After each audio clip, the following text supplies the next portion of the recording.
Welcome to our channel. Here we make literature clear, engaging, and accessible. We break down books briefly and clearly, helping high school students better understand plots, ideas, and the meaning behind each work. Our goal is to make learning easier and more effective, so every book opens up to you without stress. If you're preparing for class or want to quickly review the material, you're in the right place. If you find our lessons helpful, make sure to subscribe, leave a like, and share the videos. It helps the channel grow and lets us create even more useful content for you.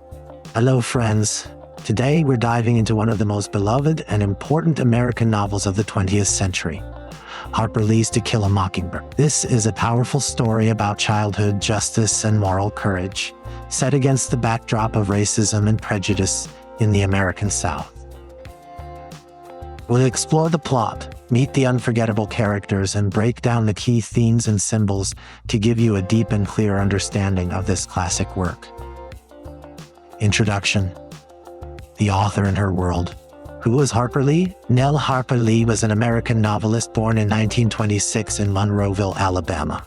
She was a private person who rarely gave interviews, but much of what we know about her is woven into the fabric of To Kill a Mockingbird. Like the novel's narrator, Scout, Lee was a young girl in a small Alabama town during the 1930s. Her father, like Atticus Finch, was a lawyer who once defended two black men accused of murder, mirroring the trial that forms the core of the novel. Her childhood friend, Truman Capote, who would also become a famous writer, is widely believed to be the inspiration for the character Dill. Published in 1960, To Kill a Mockingbird was an instant success, winning the Pulitzer Prize and becoming a cornerstone of American literature. Historical context. Two eras in one novel, understanding To Kill a Mockingbird requires knowing about two different time periods that shape its story and message. The setting. The Great Depression, 1930s. The novel is set in the fictional town of Macomb, Alabama, during the early 1930s. This was the time of the Great Depression, a period of severe economic hardship. Many people, like the Cunningham family in the book, were struggling to survive. The novel also takes place in the heart of the Jim Crow South, a time when state and local laws enforced racial segregation and discrimination against African Americans. Black people and white people were separated in schools, churches, and public spaces. The justice system was deeply unfair, and the accusation of a black man against a white woman was extremely dangerous, often leading to an unfair trial or even lynching. The famous Scottsboro Boys trial of 1931, where 9 black teenagers were wrongly accused of rape by 2 white women, directly inspired the trial of Tom Robinson in the novel. The time of writing, the Civil Rights Movement, 1950s. Lee wrote the novel in the 1950s. As the civil rights movement was gaining momentum.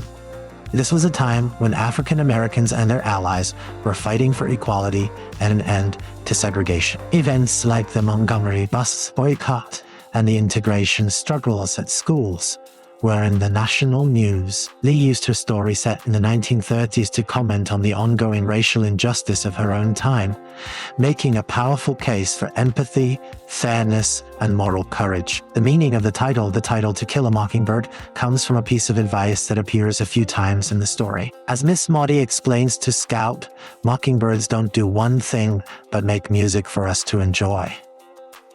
They don't eat up people's gardens, don't nest in corn crypts. They don't do one thing but sing their hearts out for us. That's why it's a sin to kill a mockingbird. The mockingbird symbolizes innocence and goodness that is destroyed by cruelty and prejudice. Throughout the novel, several characters can be seen as mockingbirds, individuals who are innocent but are harmed by the evil in society. Part 1. Plot summary. A story in 2 parts. The novel is narrated by an adult woman, Jean-Louise Scout Finch. Looking back on her childhood, the story is divided into 2 main parts. The first focuses on Scout and Jem's childhood games, and their fascination with their mysterious neighbor, Boo Radley. The second part centers on the adult world of the trial of Tom Robinson. Part 1. The mystery of Boo Radley. Chapter 111. Chapter 1. Scout introduces us to her family and the town of Macomb, Alabama. She lives with her father, Atticus, a lawyer, and her older brother, Jen. Their mother died when their cook, Calpurnia, helps raise them. The children become fascinated with their reclusive neighbor, Arthur Boo Radley, who hasn't been seen outside his house in years. Local rumors paint him as a malevolent phantom, and the children are both terrified and intrigued. Chapters 2-3, Scout starts school, but gets into trouble on her first day. Her new teacher, Miss Caroline, is upset that Scout already knows how to read and write, believing it will interfere with the school's new teaching method. Scout also tries to explain the poverty of her classmate, Walter Cunningham, which only confuses her teacher. Later, Jem invites Walter home for lunch, and Scout is scolded by Calpurnia for being rude to their guest. Chapters 4-6. Over the summer, Scout, Jem, and their new friend Dill invent games about the Radley family. They start finding small gifts, chewing gum, old coins, left for them in a knothole of a tree on the Radley property. They are curious about who is leaving them. Their attempts to get a message to Boo are stopped by Atticus, who tells them to leave him alone. On their final attempt to peek into the Radley house, they are scared off by a shotgun blast. Jem loses his pants escaping and has to go back later that night to retrieve them. Chapter 7-8. When Jem goes back for his pants, he finds them mended and neatly folded. He and Scout realize that Boo Radley is the one leaving them gifts in the tree. But when they try to leave a thank you note, Boo's brother, Nathan Radley, cements the knothole shut, claiming the tree is sick. That winter, a fire breaks out at Miss Maudie's house. In the chaos, someone secretly places a blanket around Scout's shoulders. She and Jem realize it must have been Boo. Chapters 9-11. Atticus agrees to defend Tom Robinson, a black man accused of raping a white woman, Mayella Ewell. This decision makes him the target of criticism and insults from many white townspeople. Scout gets into fights at school to defend her father's honor. Atticus teaches her to hold her head high and not let their words make her angry. At Christmas, Scout fights with her cousin Frances, who calls Atticus a nigger lover. Jem and Scout receive air rifles for Christmas, and Atticus tells them it's a sin to kill a mockingbird. The first part ends with Jem destroying the camellia bushes of their nasty old neighbor, Mrs. DeBoss, after she insults Atticus.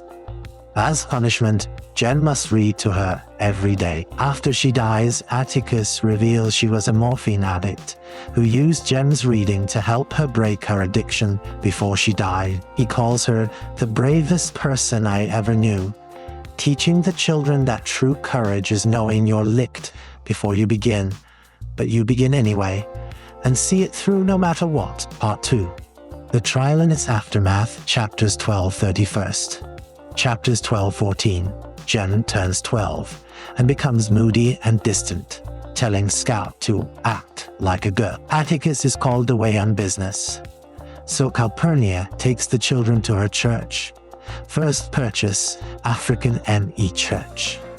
There, they witness the strong sense of community and learn more about Tom Robinson's case. Their aunt Alexandra then arrives to stay with them, bringing with her the Finch family's expectations and concerns about social standing. One night, they discover Dill hiding under Scout's bed. He has run away from home. Chapters 15-16. A group of men from town, worried about a lynching, confronts Atticus outside the jail where Tom Robinson is being held. Later that night, Atticus sits outside the jail to protect Tom. Jem, Scout, and Dill, worried about their father, follow him. A lynch mob arrives, demanding that Atticus let them get to Tom. Unaware of the danger, Scout runs into the middle of the group and innocently starts a conversation with Mr. Cunningham, one of the men, about his son and his legal entailment. Her simple words of human connection make Mr. Cunningham see the situation clearly, and he calls off the mob. Chapters 17-19. The trial begins. Scout, Jem, and Dill watch from the colored balcony with Reverend Sykes. The prosecution presents its case. Sheriff Heck Tate testifies that Mayella Ewell was beaten and raped.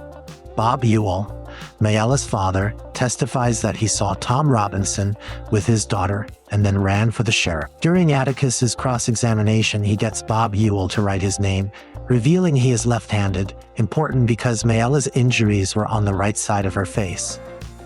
Mayella Ewell testifies next, and her story is full of contradictions. She is clearly lonely and unhappy, but she sticks to her accusation.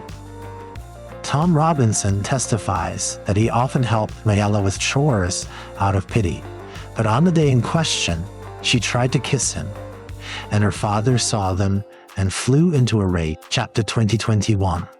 In his closing argument, Atticus makes an impassioned plea for justice, arguing that there is no medical evidence and that the case is based on the evil assumption that all Negroes lie, that all Negroes are basically immoral beings. He urges the jury to do their duty and review the evidence without passion to restore the court to its highest purpose, the quiet, reasonable, peaceful reproof of ignorance and prejudice. The jury deliberates for hours and finally returns with a verdict: guilty. Chapters 22 to 25. The next day, Atticus's children are devastated by the verdict, but they are proud of their father. The black community shows their gratitude by sending Atticus baskets of food.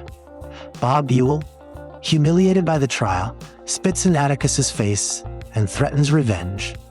Later, Tom Robinson is shot and killed while trying to escape from prison. Chapters 26-31. The story returns to the children's perspective. School starts again, and Scout struggles to understand the hypocrisy of her teacher, who condemns Hitler's persecution of the Jews, but is prejudiced against black people at home. Halloween arrives, and Scout is in a play at school.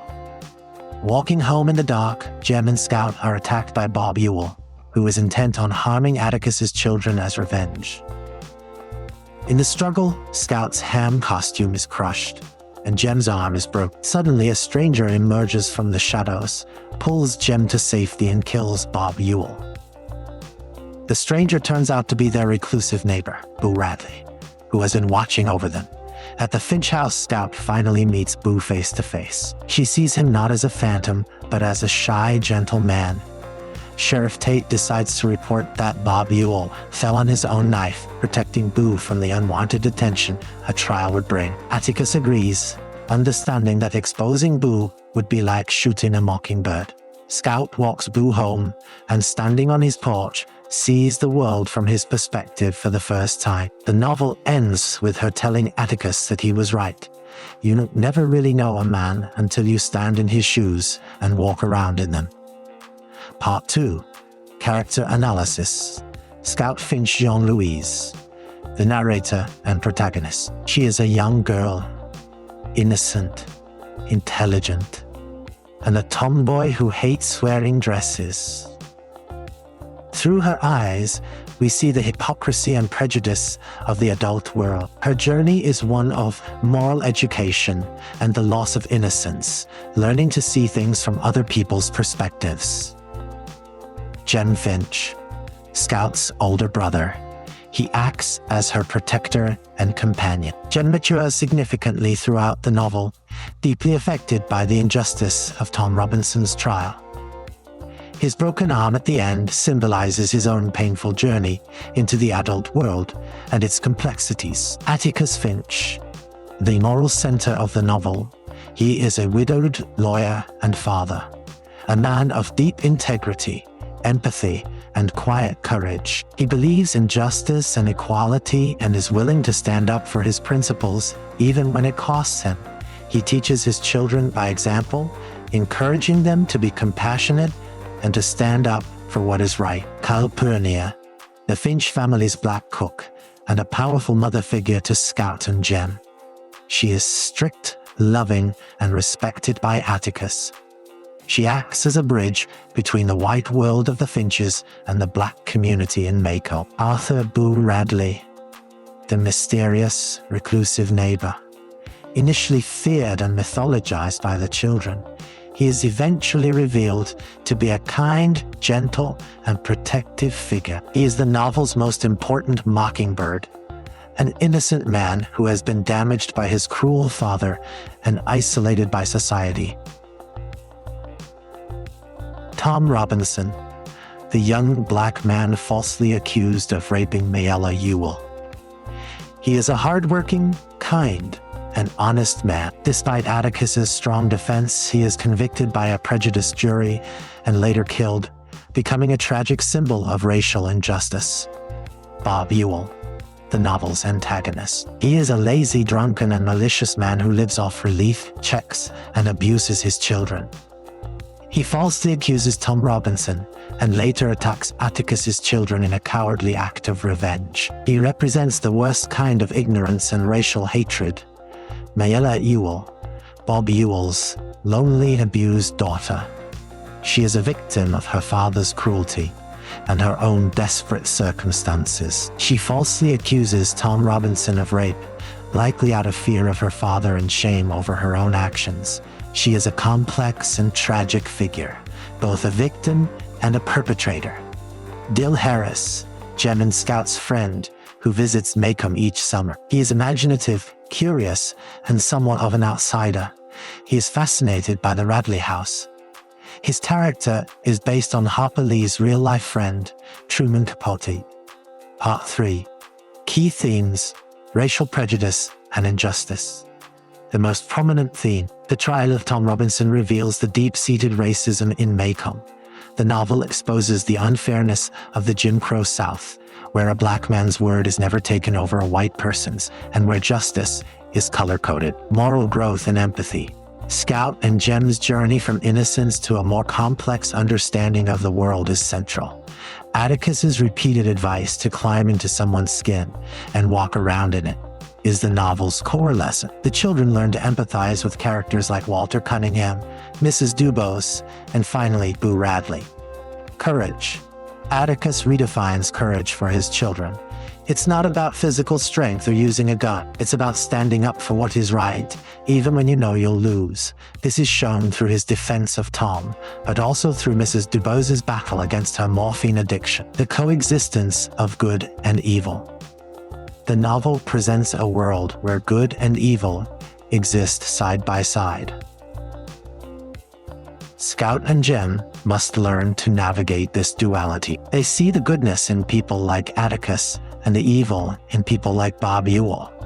But they also see the mix of both in characters like Mrs. Dubose and even the lynch mob that Mr. Cunningham belongs to, The Loss of Innocence. The title itself points to the destruction of innocence.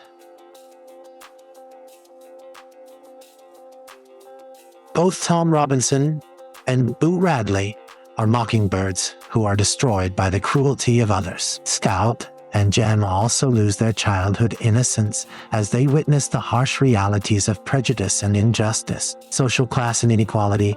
Lee explores social class through families like the Finches' respectable middle class, the Cunninghams' poor but proud farmers, and the Ewells' poor, disgraced white trash. The novel shows how social status affects people's lives and reputations.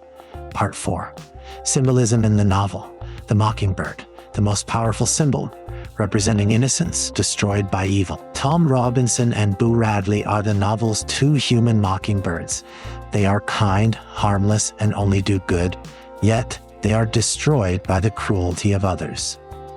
The Radley house symbolizes mystery, fear, and the unknown. For the children, it's a source of terror and fascination. By the end, it becomes the place from which their protector and savior emerges. The tree and the knothole. The gifts left in the tree are symbols of Boo Radley's kindness and his desire to connect with the children. When Nathan Radley fills the knothole with cement, it symbolizes the final deliberate cutting off of that connection, a destruction of innocence and friendship. The snowman. When Jem builds a snowman out of dirt and snow, he inadvertently creates a figure that resembles Mr. Avery. Atticus makes them change it. This can be seen as a symbol of how appearances can be deceptive and how art, or in this case, a snowman, can be a form of social commentary. The Tim Johnson the Mad Dog. The rabid dog represents the mad dog of racism that threatens the town of Maycomb. It is a disease that infects people. Atticus, as the moral leader, is the only one who can step up and shoot it, to stand against the madness. But like the dog, it is a dangerous and persistent threat. Part 5. Key quotes to remember. You never really understand a person until you consider things from his point of view, until you climb into his skin and walk around in it. Atticus, Chapter 3. The central lesson of the novel about empathy. It's a sin to kill a mockingbird. Atticus, Miss Maudie, Chapter 10. The symbolic heart of the book, defining who the mockingbirds are. I wanted you to see what real courage is, instead of getting the idea that courage is a man with a gun in his hand. It's when you know you're licked before you begin, but you begin anyway and see it through no matter what. Atticus, Chapter 11. Atticus's definition of true moral courage. The one thing that doesn't abide by majority rule is a person's conscience. Atticus, Chapter 11, affirming the importance of individual integrity over popular opinion. I think there's just one kind of folks. Scout, Chapter 23, Scout's simple, profound statement of equality that contrasts with the prejudice around her. Atticus was right. One time he said you never really know a man until you stand in his shoes and walk around in them. Just standing on the Radley porch was enough. Scout, Chapter 31, Scout's final understanding of empathy, as she finally sees the world from Boo Radley's perspective. Conclusion? To Kill a Mockingbird is far more than a simple story about childhood. It is a timeless and powerful exploration of the deepest issues of human nature and society, prejudice and tolerance, courage and cowardice, justice and injustice. Through the eyes of the unforgettable Scout Finch, we are guided on a journey from innocence to understanding, learning alongside her the importance of empathy, integrity, and standing up for what is right, even when it is difficult. The novel remains a vital and moving reminder that in a world often filled with hatred and ignorance, we must strive to protect the innocent, to never kill a mockingbird. Thank you for staying with us. Support the channel by subscribing, leave a like, write your comments, and we'll see each other again soon.